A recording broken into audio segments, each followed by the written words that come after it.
संत नामदेव बहुत बड़े भक्त थे। वे हर समय भगवान पंढरीनाथ के ध्यान में मग्न रहते थे और भगवान पांडुरंग उनके साथ प्रत्यक्ष वार्तालाप किया करते थे।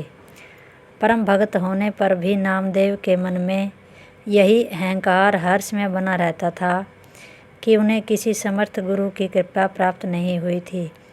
इसीलिए वे सब प्राणियों में समभाव का अनुभव नहीं करते थे।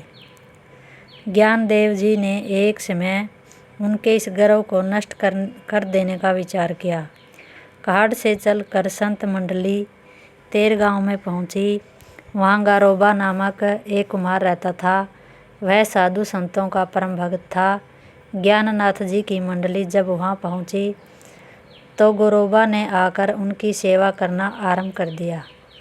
एक दिन गोरोबा कुम्हार की थापी मिट्टी के बर्तनों को पीटने की लकड़ी को अपने हाथ में उठाते हुए मुक्ताबाई ने उनसे पूछा, गोरोबा काका, यह कौन सा औजार है और इससे क्या काम लिया जाता है?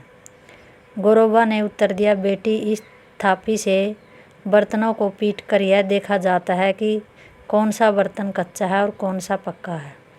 यह सुनकर मुक्ताबाई ने हंसते हुए कहा, गोरोबा काका, मनुष्य भी ईश्वर के द्वारा बनाए हुए घड़े हैं।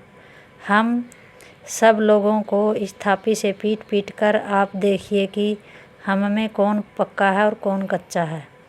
मुक्ताबाई की आज्ञा से गोरोबा उस थापी से उपस्थित सभी लोगों के सिर को थपथपाकर उनकी परीक्षा करने लगा। अन्य सब लोगों ने तो इस दृश्य को देखकर कोई आपत्ति नहीं की तथा उन्होंने अपने सिर से भी थापी लगाने दी। परंतु जब गोरोबा नामदेव के पास पहुंचा तो उन्होंने एकदम क्रुद्ध होते हुए कहा, गोरोबा, मेरे सिर पर थापी लगाने की ज़रूरत नहीं है। मैं दूसरे लोगों की तरह नहीं हूँ। यदि तूने मेरे सिर पर थापी लगाई तो अच्छा नहीं होगा। गोरोबा नामदेव जी के क्रोध को समझ गया, फिर भी उसने उसकी कोई चिंता किए बिना नामदेव जी के मस्तक पर थापी लगा दी। उस समय वहाँ उपस्थित सभी लोग हंस पड़े। यह देखकर नामदेव जी ने स्वयं को बहुत अपमानित अनुभव किया। वे वहाँ से उठकर तुरंत ही पंढरपुर चले गए और वहाँ जाकर उन्होंने पांडुरंग भगवान को सब घटना कह सुनाई।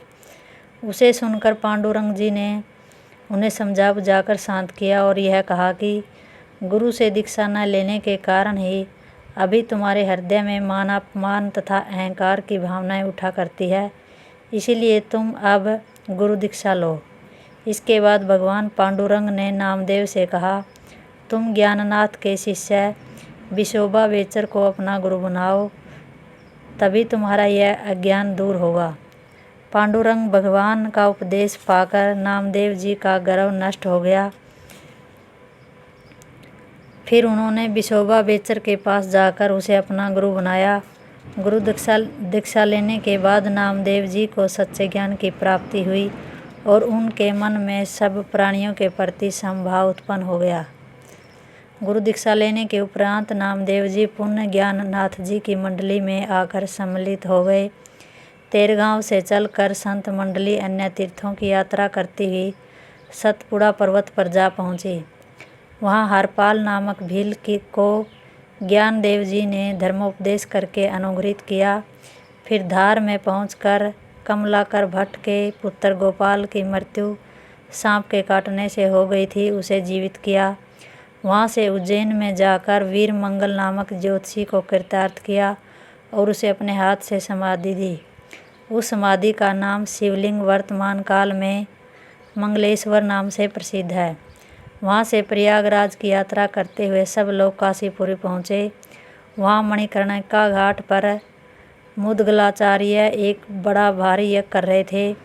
उस यज्ञ में पहले किसकी पूजा की जाए, जब यह प्रश्न उपस्थित हुआ तो पंडितों ने सलाह करके हाथी की सूंड में पुष्पमाला दे दी और यह निर्णय किया कि हाथी जिस व्यक्ति के गले में पुष्पमाला पहना देगा उसी का सर्वप्रथम पूजन किया जाएगा। हाथी ने वह माला ज्ञाननाथ जी के गले में पहनाई। तब सब लोगों ने मिलकर ज्ञाननाथ जी की सर्वप्रथम पूजा की। वहाँ भगवान विश्वनाथ जी ने स्वयं प्रकट होकर यज्ञ का फूलडास अपने हाथ से ज्ञाननाथ जी को भेंट किया। काशी में कुछ दिन ठहरने के बाद ज्ञानदेव जी अयोध्या, मथुरा, वृंदावन, द्वारिका, गिरनार आदि सब तीर्थों की यात्रा पूरी करके पंढरपुर पहुंच गए। उस समय वहां बहुत बड़ा उत्सव मनाया गया। तदुपरांत ज्ञाननाथ जी अपनी बहन तथा भाइयों को साथ लेकर पुनः आलंदी गांव में जा पहुंचे और वहां रहने लगे।